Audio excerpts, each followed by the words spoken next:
Okay, so I have a lot to say about identity, and I think it's these days it's especially salient since the newly elected Congress took power just a few days ago. They were sworn in and all of that. So I posted something about Rashida Tlaib. I've only ever read her name, so I don't know how you pronounce it. But the whole motherfucker thing, like, I don't know how to deal with it. Like, I mean, it was late one night, and I just basically saw that and just wondered what the Quran said about swearing.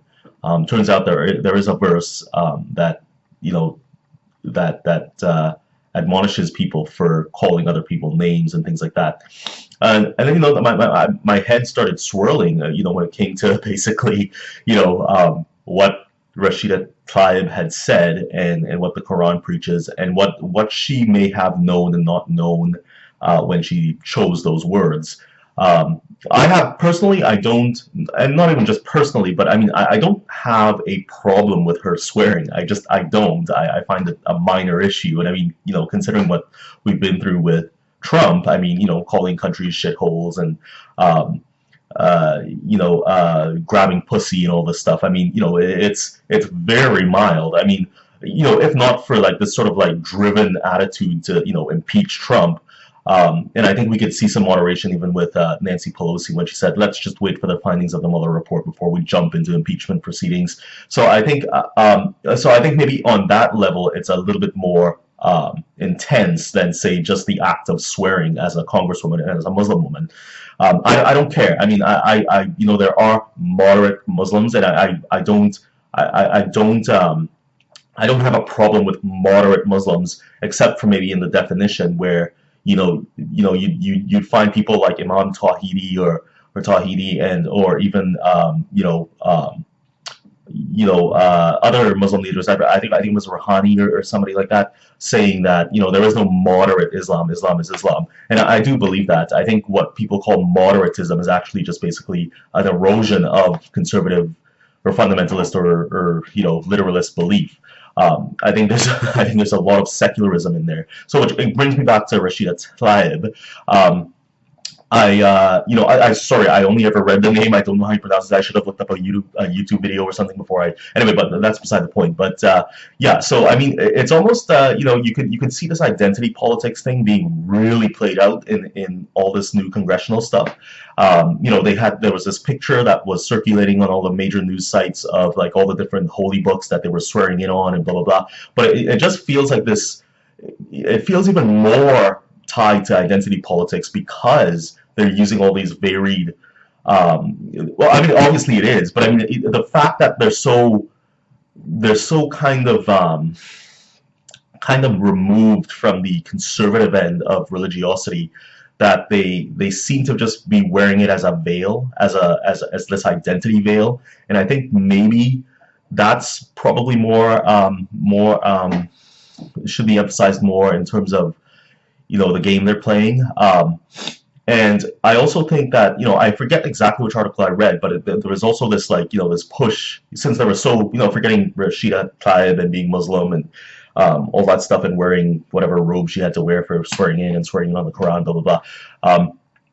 I think there's also this obvious more women being in power in the United States. And interestingly, the Pacific Standard actually not quoted, but or cited the fact that 25% of Iraqi parliamentarians are women, as opposed to 1/5 of congressional people in the United States. And which country is freer, right? So it's a little interesting tidbit. But I think the identity politics thing is really coming through. Look, I can't say what Me Too policy is going to look like. I know right now Me Too is mainly a culture war thing, so I can't tell you what Congress is going to do when it comes to policy surrounding. I know they have their own internal shakeup happened back in December when it came to reporting harassment, et cetera, within Congress.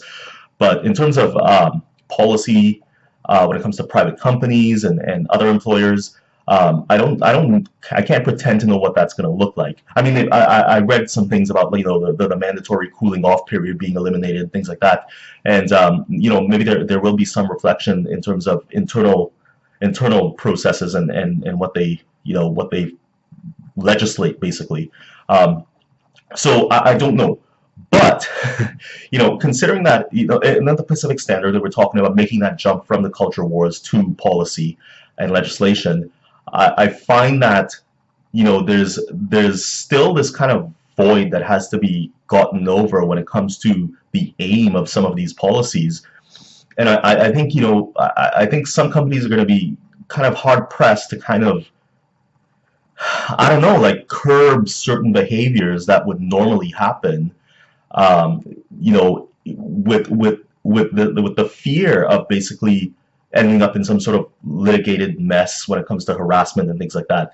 Um, I keep saying I don't think that harassment doesn't happen. I believe it does happen, but I think one of the main criticisms of the Me Too movement is that harassment gets conflated with flirting.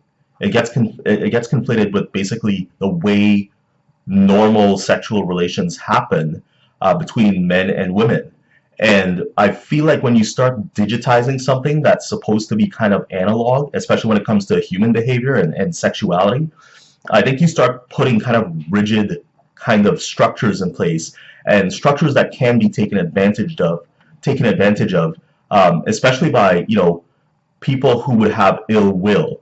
Um, I'm gonna go through a whole bunch of stuff that I wrote down, and you might find it kind of old news. Like you might find it kind of just a rehashing of 2018 and some of the big points about 2018. But you know, but I'll start with a recent one to begin with. This new possible presidential candidate for 2020, Kirsten Gillibrand. You know, here's a woman that's trying to use intersectionality, or intersectional feminism as a way to gain power. And she's going after the presidency by saying that the future is female. And then she had this weird thing where she was on Van Jones on CNN, and she started saying, "Oh well, what I meant to say was like, please don't forget to include the ladies because right now they're not included." I mean, I mean it's silly. It really is silly. But I mean, what it kind of shows, and yeah, so what it kind of shows, going back to my point, you might see me looking at my phone a lot regularly because I'm trying a new format with my notes and stuff. But what you're seeing though is basically this power grab by women, that kind of betray what feminism was originally about in terms of equality and equality and voting rights and things like that. It's almost like, and I've said this before, it's almost like there's some women out there that they don't care too much about the equality stuff. They care about basically the patriarchy, but the patriarchy as being run by women. And I'm not just citing that on Kirsten Gillibrand's comments. There's also this 2018 story. It was by Susan Delacourt in the Star, and she was talking about the harassment, like the harassment reports that were put forth or submitted in Canadian Parliament, and basically the proportional representation of those reports when it came to the amount of women in Parliament, and the fact that there's a desire for power on women's parts, but it's never really talked about. And she mentioned that in the article as well, that we don't talk about women seeking power through harassment, etc., etc. It's just not one of those things. And here's an example where basically the culture wars have been translated into policy that looks down upon harassment, but still there's this lack, and that was the point of the article. There's this lack of wanting to address the idea that women aren't innocuous and benign players in the harassment game. And I think because of this unwillingness to talk about it, I think that sets up scenarios in which certain policy might be taken advantage of. And this is kind of going back to the U.S., et cetera, et cetera. But I just want to say that the Me Too movement is disproportionately in favor of women. And like I said, I keep having to say this. I don't think that discrimination and harassment and sexual assault don't happen. I'm saying they do, but I'm saying it's when it comes to making these rigid policy and processes around sexual harassment, something that's kind of very fluid, at times very awkward. it kind of sets up these kind of triggers that kind of like I call it digitization, but I mean it sets up these triggers that kind of like just once they get flipped, it kind of it's there's this domino effect, and then all hell breaks loose, right? Um, so I mean that's kind of what I'm going after, and that kind of plays into the Ansari Aziz case.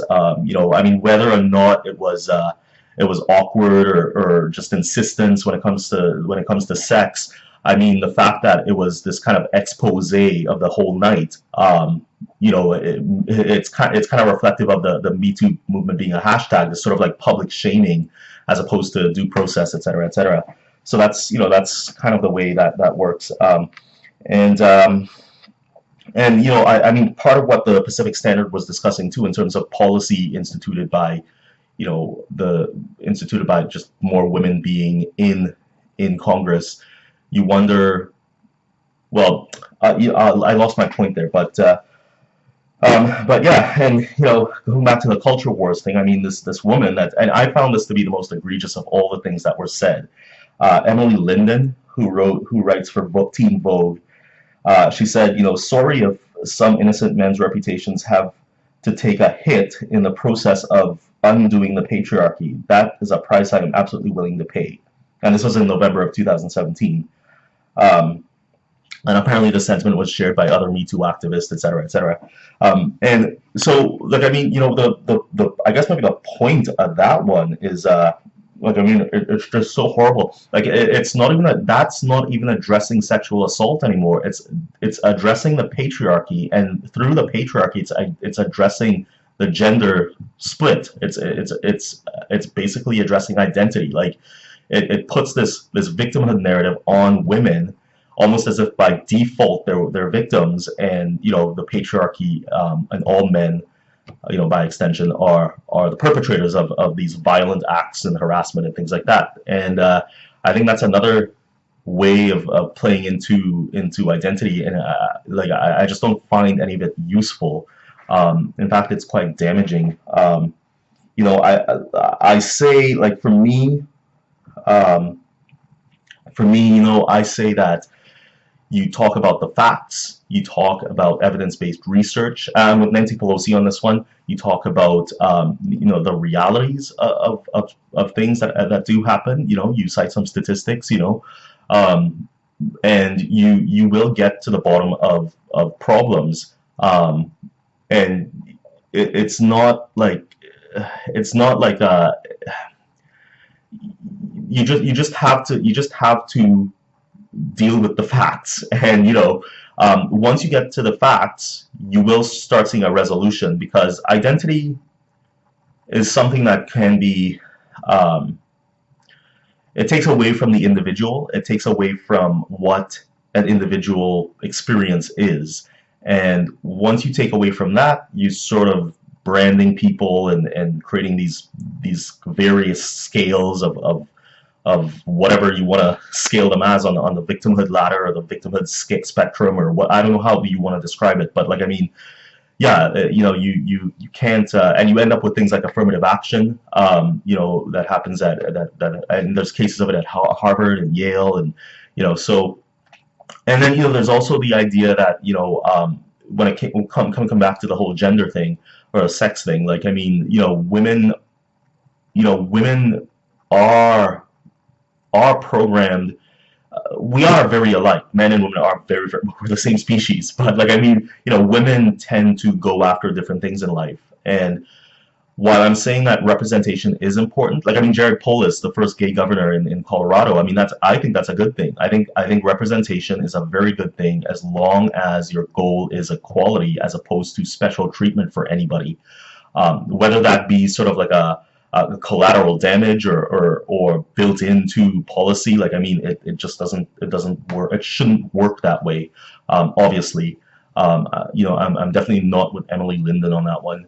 And yeah, I think representation is important, but you know, as long as your goal is basically equality of opportunity, and that's, you know, that's basically where I'll end that. Um, yeah, that's all. You know, I thought I was going to be more fluid with the notes I have, but you know, the typing is so fine print, I can't really keep track. Maybe I do it on my computer. I like maintaining eye contact with the camera too. So I mean, if I had it on my screen there, it might be difficult to do that as well. But yeah, new shit to try in 2019, right? But yeah, we'll see. Hopefully that video made sense. I'm not gonna redo it. But yeah, that's all I gotta say. Bye.